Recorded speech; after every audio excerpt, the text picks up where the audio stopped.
Halo, kami PMMS SIB Teman Filwa ingin mengucapkan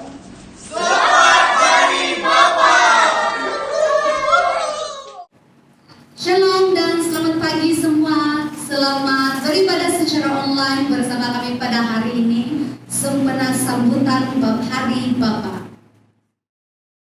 Sebelum kita mendengar firman Tuhan pada pagi ini, saya mengajak kita semua untuk memuji, menyembah Tuhan.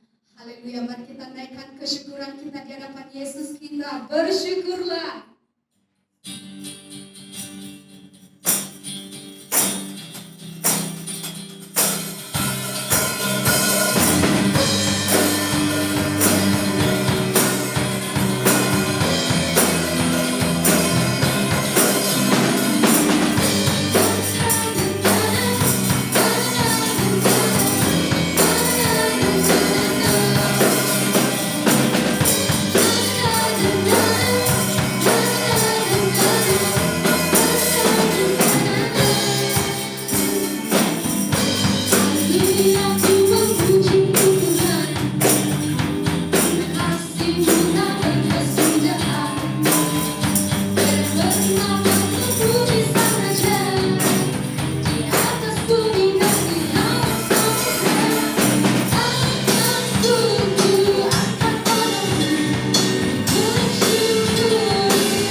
Shalom dan selamat pagi.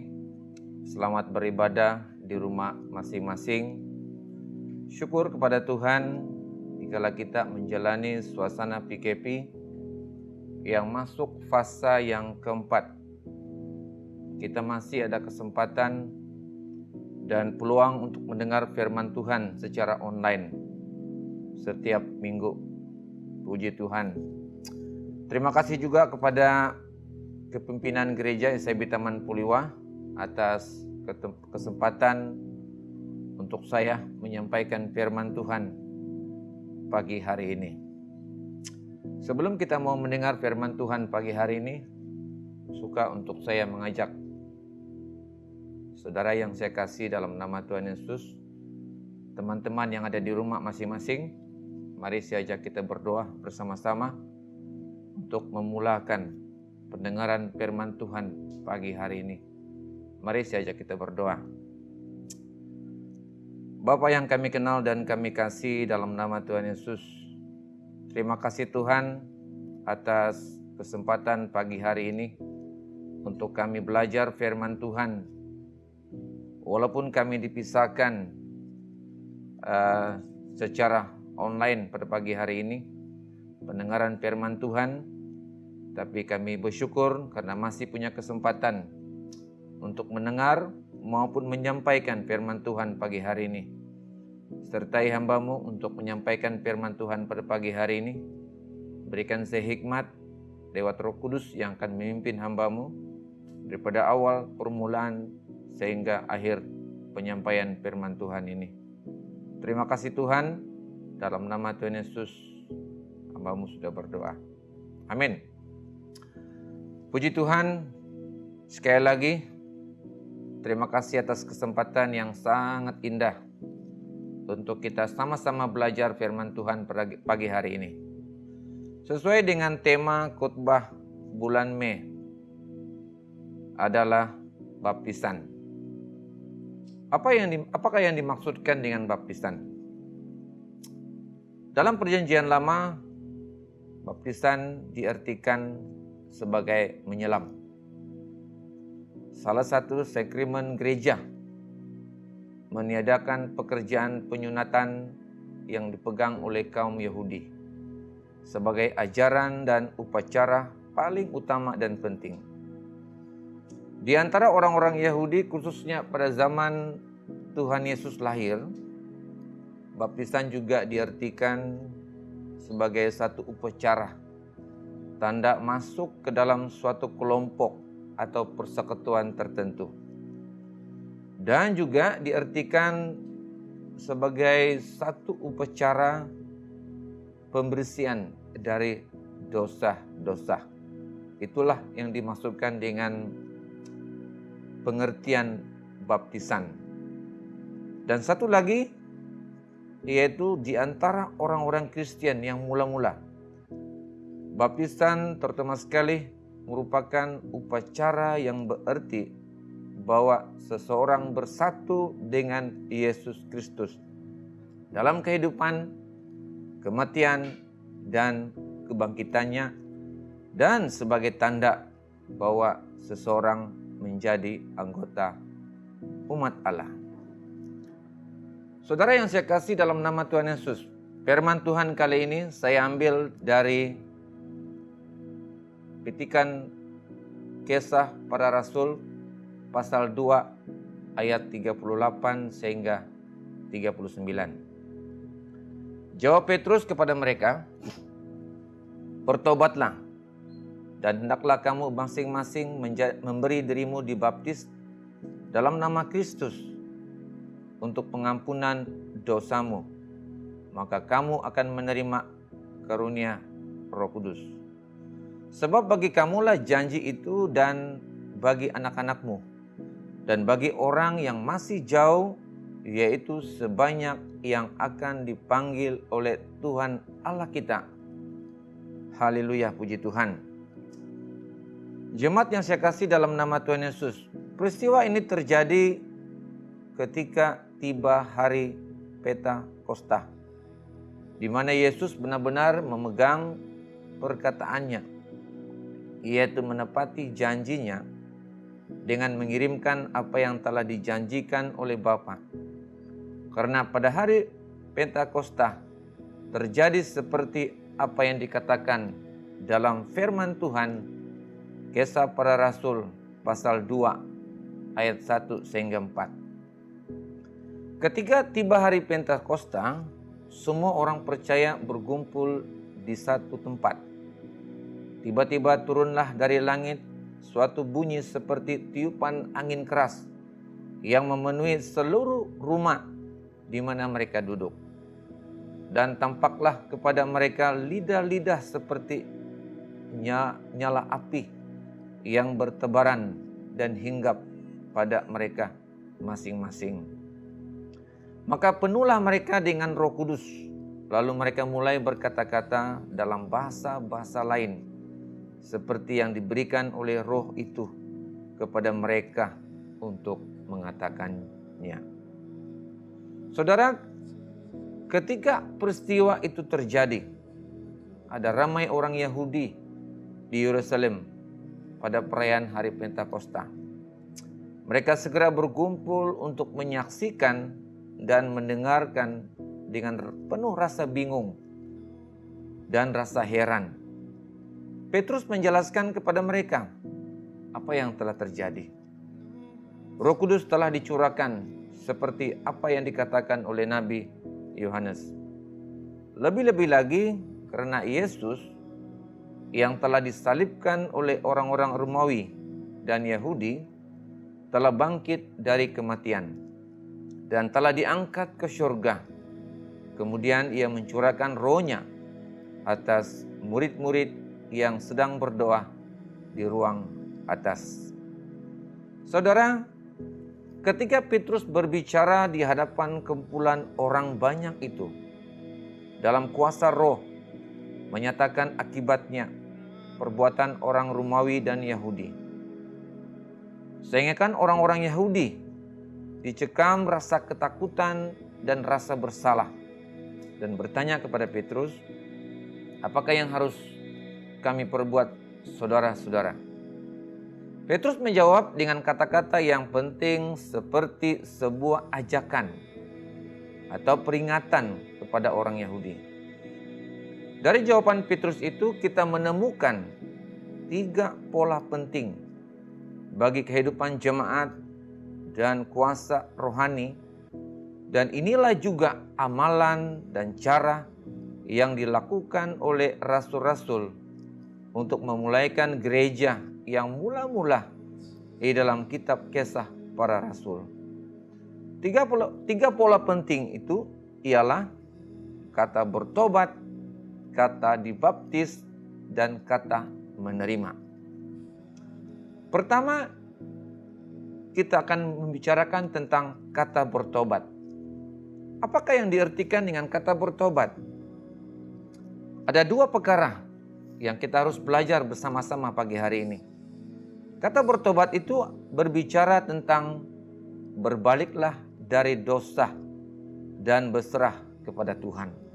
Saya ulang, berbaliklah dari dosa dan berserah kepada Tuhan. Kisah Para Rasul pasal 3 ayat 19, karena itu sadarlah dan bertobatlah supaya dosamu dihapuskan. Allah telah memilih untuk memberkati umatnya dengan pencurahan Roh Kudus hanya jikalau ada pertobatan, yaitu berbalik dari dosa dan jalan kehidupan yang tidak benar dan sentiasa menuju kepada ketaatan yang sungguh dalam Kristus. Itu yang pertama. Yang kedua, untuk kita mengerti tentang kata bertobat, yaitu percayalah kepada Yesus sebagai juru selamat. Kisah Para Rasul pasal 16 ayat 31 jawab mereka, percayalah kepada Tuhan Yesus Kristus dan engkau akan selamat, engkau dan seisi rumah. Dalam Kisah Para Rasul pasal 16 ini membicarakan tentang sikap Paulus dan Silas ketika itu. Ketika mereka menghadapi penderitaan dan dalam pelayanan, mereka tidak bersungut-sungut atau menyesali panggilan Tuhan di dalam pelayanan. Sebaliknya mereka memuliakan Tuhan dengan puji-pujian dan menyaksikan iman mereka bahwa Tuhan berdaulat atas apapun yang terjadi dalam hidup mereka. Sikap Paulus dan Silas itu menjadi kesaksian yang membuat kepala penjara dan seisi rumah bertobat di dalam Tuhan. Seterusnya kita akan belajar pola yang kedua, yaitu kata dibaptis. Apakah yang diartikan dengan kata dibaptis? Yang pertama yaitu dibaptis dalam air.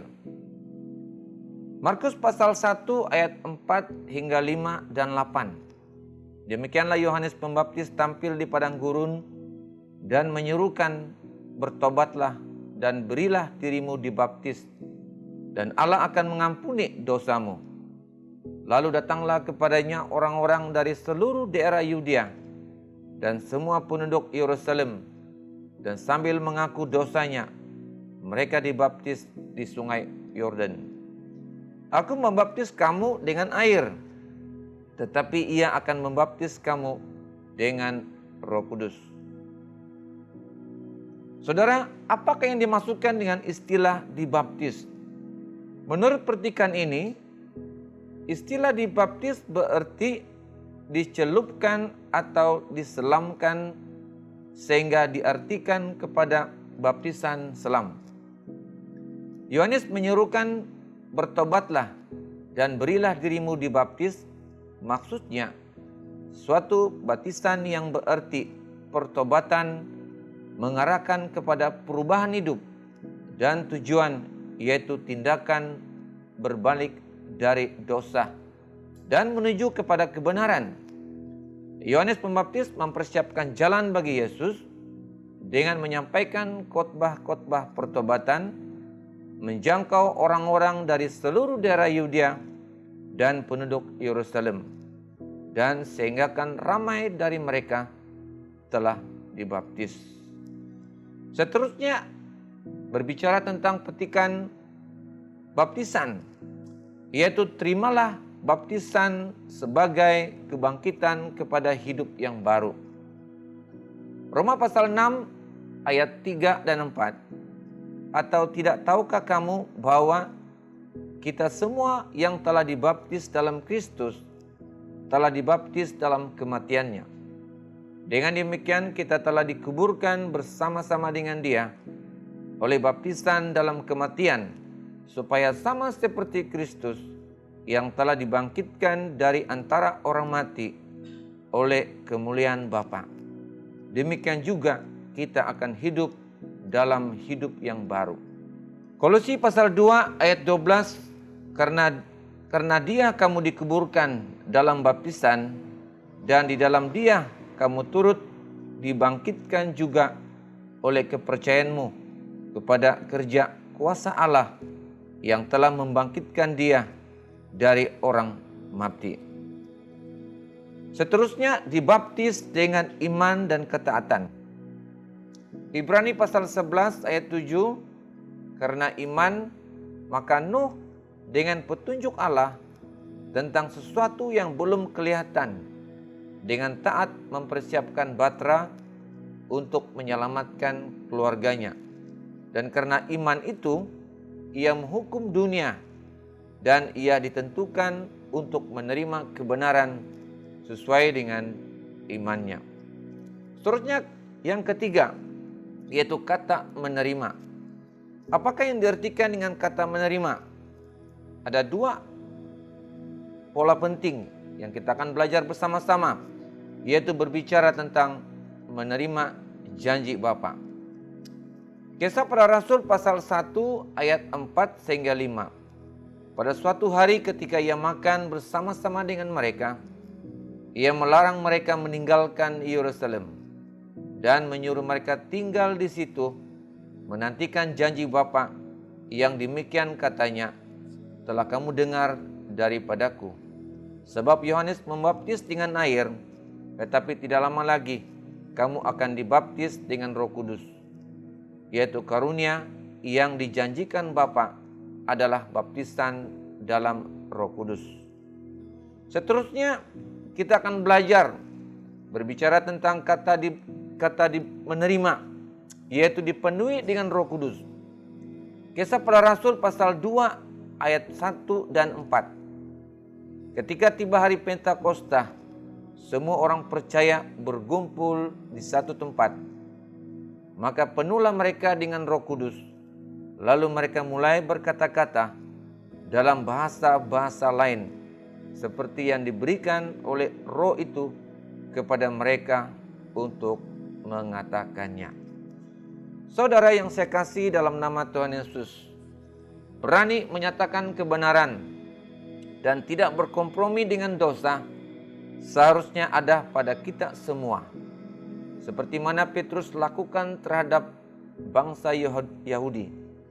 Orang-orang Yahudi dicekam rasa ketakutan dan rasa bersalah atas perbuatan mereka. Namun kita harus lemah lembut dalam menegur orang yang berbuat dosa. Kita juga harus berbelas kasihan terhadap mereka yang telah berdosa dengan mendoakan dan membimbing mereka agar mereka bertobat dan mendapat pengampunan Tuhan. Kebenaran firman Tuhan memang keras buat hati orang yang berbuat dosa. Namun saat diterima dengan penyesalan dan pertobatan, firman Tuhan membawa kedamaian dan sukacita. Buat kita yang merasa ditegur oleh firman Tuhan, jangan marah kepada yang memberitakan firman Tuhan. Bersyukurlah kepada Tuhan karena adanya kesempatan yang Tuhan berikan bagi setiap orang yang dikasihinya. Yang terbaik adalah bertobatlah. Juga jangan ragu memberitakan firman Tuhan kepada orang lain, agar mereka pun beroleh kesempatan ditegur dosanya dan bertobat.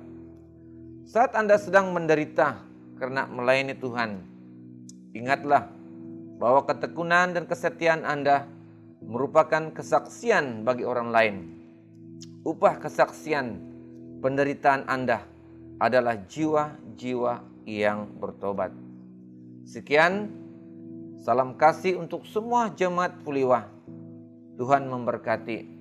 Dan sebelum saya berdoa, mari saya ajak kita semua jemaat yang saya kasih dalam nama Tuhan Yesus, dimanapun Anda berada, berikanlah diri kita untuk terus setia kepada Tuhan dalam suasana PKP yang masuk fase yang keempat, supaya kita sentiasa ingat akan janji-janji Tuhan untuk setiap kita yang betul-betul berharap kepada Dia. Mari saya ajak jemaat, saya akan tutup khotbah pagi hari ini di dalam doa. Bapa kami yang dalam kerajaan surga, terima kasih Tuhan buat pagi hari ini, karena hamba-Mu sudah menyampaikan firman Tuhan, meteraikan firman Tuhan di tengah-tengah kehidupan kami pada hari ini. Dalam suasana PKP yang masuk fase yang keempat, berikan kami kekuatan, kemampuan, kebijaksanaan untuk melalui semua ini Bapa, di dalam menangani berhadapan dengan COVID-19. Bapa di surga, berikan kami hikmat seturut rencana-Mu Tuhan, supaya kami sentiasa memiliki hidup yang dari Tuhan, supaya kami tetap kuat dan tetap setia berdoa dan tetap berharap kepada Tuhan dengan sungguh-sungguh. Terima kasih atas firman pagi hari ini, meteraikan itu dalam setiap kehidupan kami, supaya kami hidup terus mengandalkan Engkau dalam suasana apapun Bapa. Biarlah kami hidup sentiasa mengandalkan Engkau dengan sungguh-sungguh. Terima kasih Tuhan, terpujilah Engkau Tuhan. Dalam nama Tuhan Yesus, hamba-Mu sudah berdoa. Amin.